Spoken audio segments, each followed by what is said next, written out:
Pozi n'ekirala kyendowooza nti nno kisobola okugaggawaza omuntu. Ennyumba ekintu ekigisingako obungi mataffaali.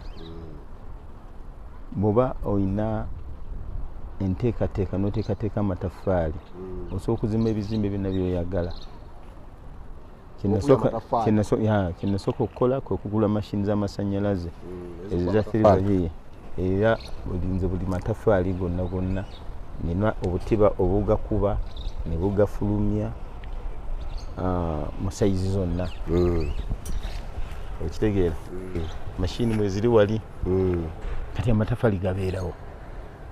Bwe mba nina poloti jinjala okuzimba tekintwalira myezi giwere 4. Toteekamu nnyo bibawo ate ngula mataffaali gaba weegali. Nina ekirombe ky'omusenyu ogw'ennyanja, nina ekirombe ky'omusenyu ogw'omugga. Ettaka eryo naligula gye liri ate twaligulira ku ssente ntono nnyo mu biseera ebyo. Kati omusenyu mbeera nagwo. Oba n'omusenyu ogw'ennyanja ng'olina ogwa plasita n'ogwa plasita ng'olina nga kyenina okugula ebyo bisigadde nga seminti n'okuteekamu lebba kubanga n'ettaka liba we liri ery'okuzimbamu. Omuntu asobola okubuuza nti loole mba nazo ate mmanyi ozeevugira. Nze ddereeva tayinza takumalira budde nekyangirako nti loole agireseewa ngenda nenjejjirayo matiriyo wange nemusomba n'abeerawo. Wakolako obwa ddereeva?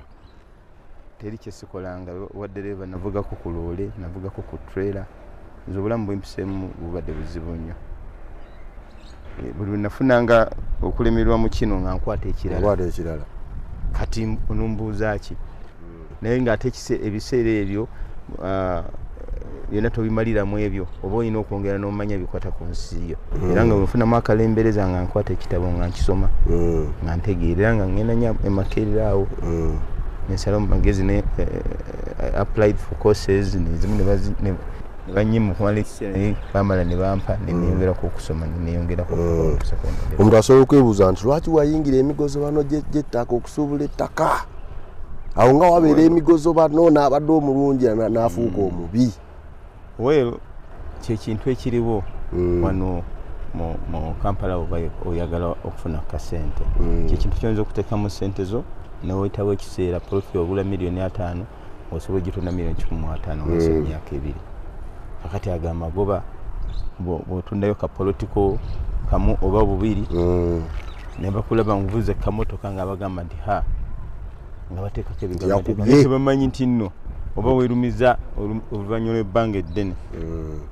Oyinza kati olaba abasajja abo abakulu nga basanga eyo Gomba nga basimba emiti ng'asimba ekibira ky'emiti ekazi 30 neweyitawo emyaka 10 ogenda kulaba omusajja omukulu akaddiye aguze Range Rover ya $2,000,000 kumbe yatunze emiti gye yateekamu edda. Kyekintu kituencouraginga abantu okuinvestinga okuteeka ssente mu bintu okwerumya kubanga nze neewuunya osanga omuntu n'agenda mwanje nwange eyo olunaku n'anywa akakadde kamu kitundu bubiri buli weekend anywa obukadde kumpi bubiri. Oli kakadde kamu oli agula eccupa y'omwenge yakakadde emu bweti nanye eccupa 5. Nze ensawo za seminti mbambala mmeka? Oba ecupa nga 10. Okusanyuka wansi newayo tekigaana naye waliwo abantu abakifula omugano nti ye lifestyle ye yakuspendinga nga ba big spenders. Nze nange ndi big spender nenspendinga mu byakunkulaakulanya mu bikubeezaawo enkya. Ndowoleza mu mataffaali, ndowoleza mu musenyu, ndowoleza kiraba naye ate nenfunayo n'obudde oba struggle. Kati it depends on how you divide your time ku bintu by'olina okukola. Ensi nerema kutegeera mu layini emu nga toli kyakulabirako. Ekigambo ekyokulabirako kintu kikulu nnyo. Ennaku zino tutunulira nnyo quick money.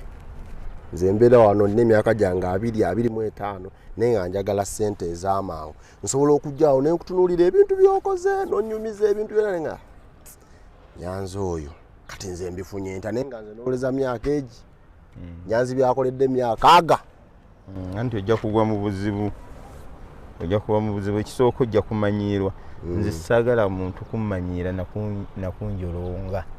Kyobulaba nkozesa amaanyi gange ate nenvaayo mu kiseera ekituufu nenjogera ekintu ekituufu kubanga tojja kuntresingako kikyamu kyonna nti Nyanzi yakola ekikyamu kikino nakino nakino. Kati abantu abagala quick money abasinga bagwa mu buzibu. Ate abantu abeera babeera bangalubunani owulira batera okugwa mu buzibu. Yuzi nalaba battaabwa abaana babiri babatisa amasasi nga bagenze kubba. Kati ebintu ebifaananako bwe bityo ekyo bayita quick money. Quick money si mubi.